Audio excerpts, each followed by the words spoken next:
Megumi is obviously black. He's got no dad, so he's clearly one of us. Abandon your kids, bro. I'm telling you. Obama's dad left him. I didn't have a dad in the house. And he became president. It clearly builds character. Jujutsu Kaisen has a ton of amazing flashbacks that really build upon its world and flesh out its characters. Today, we're gonna be ranking all the flashbacks in the anime. Itadori is a real G. The man's last living relative, his grandfather, the closest thing he had to a parent, just died. And bro took those emotions and just buried them deep down and acted like everything's just fine. Not a single tear was shed. This is why men drop dead at 55. That or you go to therapy. Yuji's grandfather wasn't even dead for 30 minutes when Itadori started casually spitting game to the nurses, talking about, my grandfather just died. I don't think I should be alone right now. Can we go to your place? I'm trying to be like Yuji too, but all the nurses in my local hospitals look like this. So Megumi pulls up trying to find Sukuna's finger, but clearly these R. Kelly casses do not care that she's in high school. But can you blame them? Age ain't number the number. They're trying to turn baby girl into Piper Perry, but Yuji can't let this happen. So he swallows Sukuna. Pause. And this demon's fast words are, where the hoes at? You can't even blame him. He was a no-nut November for 1,000 years. Gojo pulls up and is 1 inch away from Itadori's mouth. Huh? This man could feel Yuji's breath. Gojo, the streets don't approve. Please get back. But you've got to keep the Fujoshis happy, so game is game. During this entire flashback, I just kept thinking, why are y'all even Jujutsu sorcerers? Jesus Christ. Y'all are too fine to be doing this. It's not normal. JJK characters are too fine. Y'all should be models. Fam, especially Mei Mei. My goodness, bro, call me Simpson. Homer Simpson. Whatever my queen wants, she can have. I'm trying to bag Mei Mei, guys, so subscribe and click the all icon so you get notified every time I post. I need that YouTube money if I'm gonna be able to afford her. Her whole character is that she loves money. She's literally bad and bougie, and I am broke.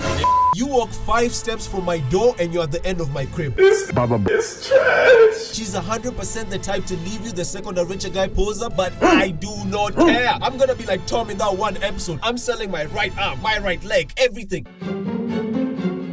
We've got the throat goat Inumaki. Wait, not like that. He's a goat character that uses his throat though. Don't make it weird. Wallahi, you're finished. Any word for your fans, Inumaki? Surgical. Fantastic. Mechamaru was born with nothing below the waist and skin so fragile that even moonlight burns it. This guy's life sounds like one of those insane rap videos about being poor. I'm in my emotions. No food in the crib, we had to drink lotion. But one thing that really stuck with me during his fight with Panda was when Panda told him that more hardships don't make him right. Honestly, I disagree, bro. When I see someone driving a BMW, living in a gated community and taking trips to Dubai all because of daddy's money, I don't go, gee, Wilkers, I'm sure he worked very hard to make all that happen. Good for you, buddy. I think about following him to his home so I can meet his wife and kids, bro. I was wrong about Itadori. During my first viewing of JJK, I thought he was an okay MC, but after a rewatch, I realized that he's a great protagonist. In a series full of heartless sorcerers, Yuji wears his heart on his sleeve and isn't afraid to feel. During the scene where he fights the principal's dolls, he's asked why he wants to become a sorcerer, and he explains how he's always been better than most people at sports and games, but never really felt like there was something only he can do. That line alone makes him so relatable. It's a beautiful thing to know that even the superhuman Itadori is still just as scared and insecure as we are. Once again, why is everyone so hot in this anime? There's not a single average looking person, let alone ugly. Where's the representation for us? I mean, ugly people. Bro, when I was in high school, sure, we had our Gojos, our Makis, and our Pandas. Go. You can't. Whose man is this? You put him on the TV. Go home! Bro, don't. Go home! But these should be models or actors. Geto was right. Compared to his crazy attractive squad, we are monkeys. How she can still be paying after 9 days with no sleep is crazy. But I feel like out of all the JJK queens, she's the easiest to bag. Think about it. When lions are hunting, they don't go after the high self-esteem, knows her worth, won't smash on the first date antelope that sprints at light speed like Mei Mei. They go after the legs, broken, limping, was abandoned by her daddy, gets 0 likes on her selfie, has no social life antelope like Shoko. It's a freaking layup. You can't miss.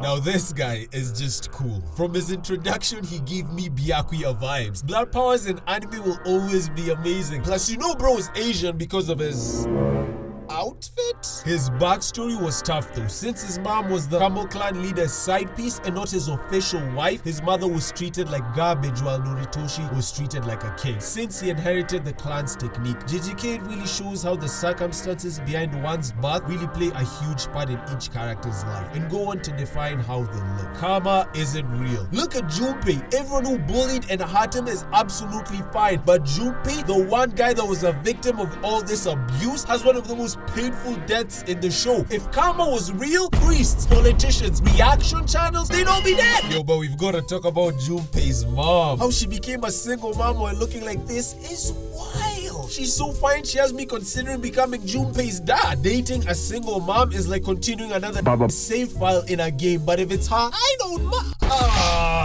Panda is Panda. Mai was born with cast energy and a weak technique, while Maki was born with a strong body and no cast energy. But since they're women and were born weak, the clan treated them like Mai hates Maki because Maki was brave enough to leave the clan, while Mai wanted them to endure the abuse and continue living in safety. Ever since Maki left the clan, Mai got kicked out as well, and they've both endured crazy hardships on top of the fact that being a sorcerer is dangerous. Mai is right to hate Maki, but Maki is also right to leave the clan that hates them in order to find a better life. It's such an interesting dynamic. You know that a man's purpose in life is to dish out violence when his flashback is a 3rd grade Todo mercilessly violating a high schooler. He's in class 3 and he's already breaking ribs. It's the man, the myth, the legend, Todo! This man loved his besto friend so much that he made up fake flashbacks with him and still got rejected by his crush in the flashback. Bro, even in his dreams, he's still taking L's. And speaking of Todo's crush, bro, what is this? You're telling me people pay money and line up just to shake an idol's hand? What's wrong with y'all? How down bad do you have to be? Fam, if I'm paying, I better get more than a handshake, you feel me?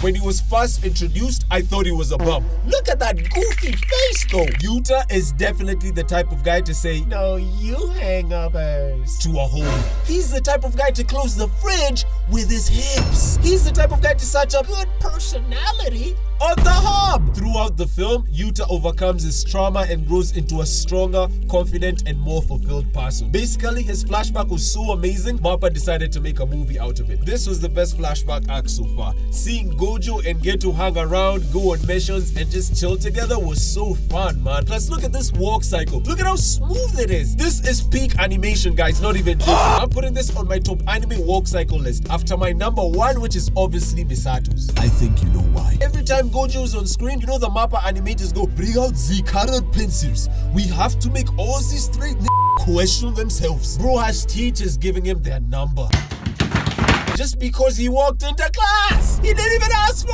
it. You tripping? Leave some coochie for the rest of us, fam. You already know the man's body count is infinite as well, G. But somewhere in the darkness, a real is waiting to smoke this blue-eyed pretty boy. Anime's father of the year. The GOAT himself, Toji! When Toji pulled up and destroyed, I mean absolutely violated, decimated, and crushed Gojo, I was laughing. How dare Gojo look so good? What do you mean by that? But that's not why I love Toji. It's not because the man is jacked and has his drip on check. That helps, but that's not why. It's because Toji abandoned his own blood Megumi and forgot he existed. I love this man, and I'm not even gonna say pause. You can think whatever you want. I've believed this for years, but finally I get a chance to say it. Abandon your kids, bro. If I ever create a too soon, I'm gone. I'm not even going for the milk. I'm just leaving. Abandoning your kids builds character. If anything, not abandoning them makes them losers. Naruto had no dad, but what is he now? Hokage? Gone from Hunter x Hunter, literally becomes one of the strongest hunters of all time. Obama, he became president twice. You know who had a father in his life though? Eren Yeager. And we all know how he turned out. The accumulation of little despairs is what makes someone an adult. The first time I heard this line, I thought it sounded cool, but as more and more time passed, I started to live it. As the time of releasing this video, it's been 2 months since we buried 3 of my loved ones. My uncle, my cousin, and my friend. Their deaths had nothing to do with each other, they just happened to die during a similar time period, so they got buried around the same time. So I attended 3 funerals in the span of a month. I wasn't too close with my uncle, but we were close. And I love him. My cousin Caro was everything to me. She was there for me when I was down. She took me to school. And my friend Alex, he was more than a friend. He was my brother. He's still my brother. I can't describe 3 entire lives in words. The older you get, you start to see that some problems don't have solutions and you feel powerless. You want to help your loved ones, but the only thing you can do is watch. When I carried that coffin, when I felt that weight press against my arm, realizing that that's Caro, a person, someone who laughed, had dreams, but now they're gone. And this whole time, I've been running away. I didn't want to accept it. But facing your problems head on, that's what being mature is. And that's what it means to be an adult. But I still haven't fully accepted it. I'm really gonna miss them, you know? I'm still not going for therapy though.